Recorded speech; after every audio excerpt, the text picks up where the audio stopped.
Achtung! Es gibt heute frische Windbeutel gefüllt mit Kirschen und Sahne, nur noch wenig im Angebot. Achtung, Achtung! Frische Windbeutel! Ein frischer Wind weht heute durch die Küche von Fein Fein Schmeckt's. Leckere Kirschen bilden eine sündhafte Grundlage für eine noch sündhaftere Füllung. Na, Joanna! Die Krönung bilden die Sahnehaube und ein zarter Hauch von Puderzucker. In Bayern soll es die besten seiner Art bei einer Gräfin geben. Soll es ein Eclair werden, dann erkläre ich's dir. Oder ein Liebesknochen, dann sind wir verliebt. Oder sogar ein Profiterol. Nein, es kann auch ein Windbeutel sein. Hallihallo zum Sonntagabendrezept. Und wir machen uns heute leckere Windbeutel mit Brandteig und einer Kirsch-Sahnefüllung.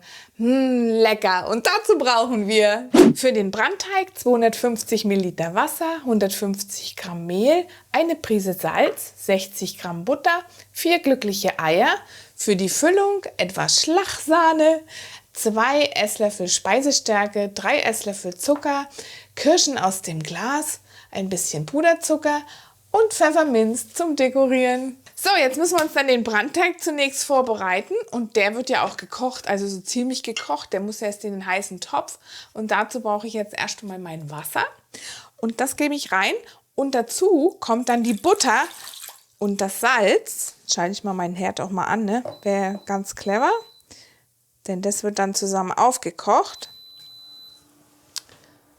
Die Butter ran und noch das Salz.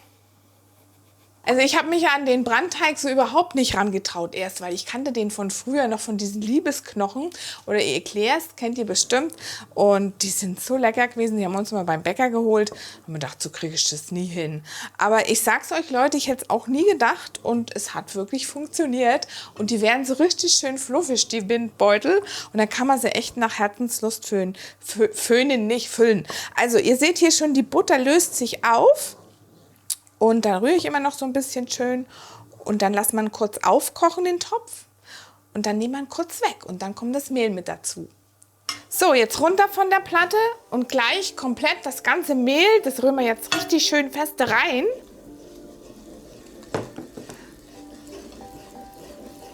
Da bildet sich dann ein Klumpen. So, wenn der Klumpen geklumpt ist, schaut mal hierher, das ist ein richtig schöner, fluffiger Ball. Dann nehmen wir ihn runter nochmal, beziehungsweise rauf auf die Platte, wir waren ja drunten. Und dann wird er noch so ein bisschen angebrannt, der Teig. Und dann müssen wir auch gleich ein Ei dazugeben, aber das wiederum dann runter von der Platte.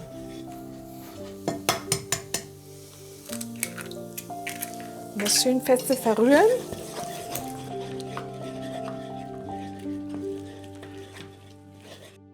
So, ich habe jetzt hier schon kräftig gerührt und ihr seht, es ist ein richtig schöner Ball. Und der muss jetzt noch weiter abkühlen. Darum tue ich ihn jetzt schon mal gleich aus dem heißen Topf raus. Hier in meine Rührschüssel. Klimm. So, und dann kommen dann auch später dann noch die restlichen Eier rein und die werden dann mit dem Teig verrührt. Ich habe eine ganz neue Technik zum Teig abkühlen.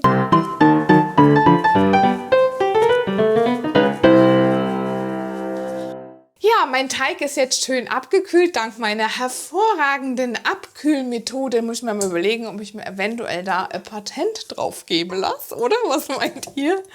Und jetzt muss man hier rein mit dem Rührgerät. Und da gebe ich jetzt nach und nach die Eier schön vorsichtig mit drunter. Dann fängt er an, so ein bisschen sich zu ziehen, der Teig. Und dann fülle ich ihn mir ab in diesen Spritzbeutel mit einer großen, wie nennt man diese Düse hier eigentlich? Ich glaube Sterntülle. Ja, also auf jeden Fall eine ganz große. Das erste Ei, plups hinein. Mal daher das Ding.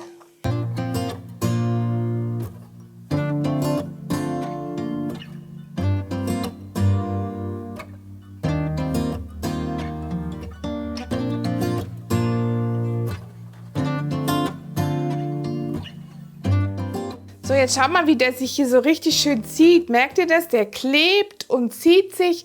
Und so muss er sein, dass er genau richtig. Und jetzt kommt er in unser schönes Tütchen rein da, in unseren Spritzbeutel. Und dann habe ich mir schon ein Blech, meine Güte, und das Ding hier einhaken, ne? Also jetzt, so. Also echt, das bappt so richtig und so muss es dann sein. Da habe ich mir schon ein Blech vorbereitet. Ihr kennt mich ja, ich habe das schon mit Butter ein bisschen befestigt und ausgeschnitten, dass es schön glatt drauf ist. Und dann spritzen wir uns da drauf unser Beutelchen. Und ich halte jetzt auch schon mal den Ofen vor auf 225 Grad, weil dann können wir nämlich schon bald losgehen. Schaut mal, wie das hier runterfällt. Zack, ist der Teig weg. Das ist der Bappteig. Kennst du den Bappteig? Kennst du kein Bappteig? Das ist der Brandteig. Nee, Quatsch, das ist der Brandteig. So, jetzt mal erstmal hier noch den Rest abkratzen. Habt ihr auch immer früher den Teig abgeschleckt? Ich glaube, das macht man heute nicht mehr, ne? Wegen der Eier, glaube ich. Weil da muss man echt aufpassen mit den Salmonellen. Ich kann mich noch daran erinnern. Ich habe dann immer geschrien, wenn die Mama fertig war mit dem Kuchenbacken, ich will die Schüssel haben. Zum Teig ausschlecken. Das mache ich heute nicht mehr. Traue ich mich nicht.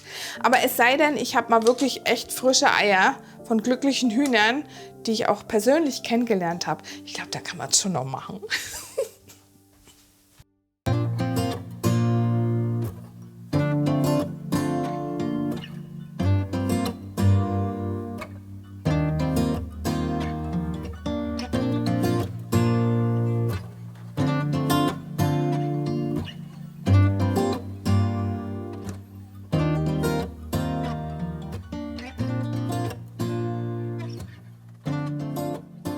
So, jetzt haben wir unsere kleinen Beutelchen gespritzt und jetzt ist halt die Frage, wie kriegen wir jetzt den Wind in den Beutel, ne? Und zwar im Ofen, weil die kommen jetzt bei 225 Grad für 10 Minuten da rein und der Trick dabei ist, wir geben unten auf das unterste Backblech, da nehmt ihr unten ein Backblech in den Ofen, geben 1-2 Tassen Wasser.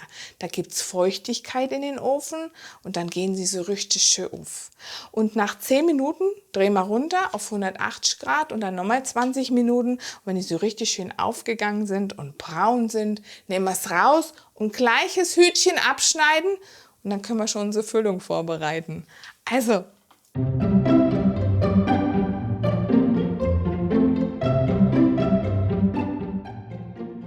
währenddessen unsere Windbeutelchen jetzt da schön richtig aufploppen in dem Ofen, bereiten wir uns schon mal hier ein bisschen was vor, und zwar die Füllung. Dazu brauche ich meine Pfanne und die Kirschen. Die gebe ich jetzt nämlich hier rein und dann kommt die Stärke dazu und dann wird es nämlich so richtig schön gelig, damit wir das dann später in die Windbeutel geben können. Das ist genauso, wie ich sie früher auch gekannt habe als Kind. Ich immer mit meinem früher als Kind, aber es ist echt so. Das ist so diese klassische Füllung mit den Kirschen und der Sahne drauf. Und ich weiß nicht, kennt ihr, in Ruhpolding gibt es, glaube ich, die Windbeutelgräfin heißt sie, glaube ich, ja. Da müsst ihr mal googeln. Ich kann euch gerne mal einen Link unten reinsetzen. Und die ist berühmt, berüchtigt für die besten und die tollsten Windbeutel. Ja, da müssen wir mal hin, wenn man nicht so ganz weit weg ist oder man muss in der Nähe unbedingt mal nach Ruhpolding fahren und da mal so einen richtig netten Windbeutel essen. Da gibt es ganz, ganz viele verschiedene Variationen. Auch irgendwie deftige Sachen gibt es ja auch. Und wir machen uns jetzt auf jeden Fall eine ganz süße Füllung. Und dazu erwärme ich jetzt mal hier die Kirschen und gebe dann meine Stärke rein. Und dann wird es eine schöne dicke Masse, weil die müssen nämlich natürlich erst noch kühlen, bevor wir es in die Beutelchen reinfüllen. Ich mache erst mal 2. Ja, das wird schon lange. Das sieht immer erst ein bisschen so milchig aus und dann denkt man sich, oh Gott, das erste Mal, wie ich die Stärke reingerührt habe, habe ich mir gedacht, na, das sieht doch nicht schön aus. Aber wenn es aufgekocht ist, dann wird es gelig, dann wird es wieder klar und durchsichtig. Also nicht erschrecken. Man kann es auf jeden Fall auch ersatzweise natürlich nehmen, wenn man zum Beispiel keine Gelatine nehmen möchte zum Backen. Also wenn man Vegetarier ist, da ist ja auch mal was vom Tierischen mit dabei bei der Gelatine. Dann nimmt man ruhig das, weil das funktioniert genauso gut. Also ich habe es echt jetzt auch öfters schon verwendet zum Gelieren für Obst und für Kuchen. Schön rühren. Seht ihr, das wird jetzt heller. Jetzt kocht es kurz auf und jetzt geht dieses Weiße weg und dann wird es gelig. So, ich wieder habe Zucker vergessen, ne? Also wir brauchen hier auf jeden Fall 2 Esslöffel Zucker noch drin. Und der muss natürlich auch die Süße geben. Und ein Esslöffelchen lassen wir uns übrig für die Schlagsahne. Mensch, echt schon Anna wieder ehrlich war. Dann wunderst dich nachher, weißt du, dass dann der Windbeutel nach nichts schmeckt. Nicht süß ist. Na klar, wenn man Zucker vergisst. So, jetzt müssen wir dann runtergehen mit der Temperatur auf 180 Grad und hier dann auch noch mal ungefähr 20 Minuten. Die gehen so richtig schön auf. Das wären so richtig große Windbeutel. Da kann sich dann die Windbeutelgräfin das einmal anschauen, wie ich das so mache. Also ihr müsst dann schon immer ein bisschen selber schauen, je nachdem, wie viel Menge ihr habt an Kirschen und Flüssigkeit. Immer variieren, ein bisschen langsam anfangen. Ich mache es dann auch meistens so. Und wenn es halt nicht reicht, dann gebe ich lieber noch ein bisschen nach. Weil wenn es von Anfang an zu klumpig ist, dann ist es auch nichts. Aber so ist es jetzt schön gelig. Ihr seht es jetzt, es ist ein bisschen fester als eben noch. Und so müsste es dann auch passen. Jetzt gebe ich es hier rein, damit es dann auch schön abkühlen kann.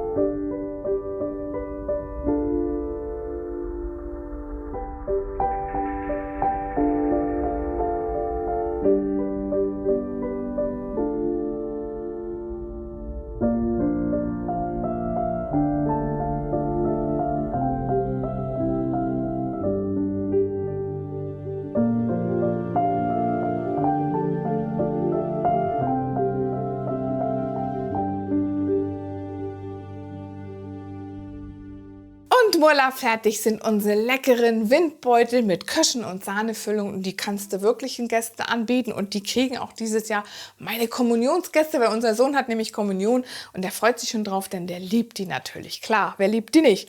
Traut euch ruhig ran an den Brandteig, das funktioniert mit Sicherheit. Es hat mich riesig gefreut, dass ihr zugeschaut habt und dabei wart.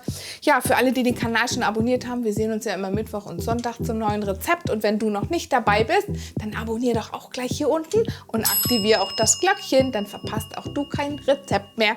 Ich wünsche euch was, Leute. Wir sehen uns die Tage. Macht's gut. Eure Joanna. Ciao, ciao.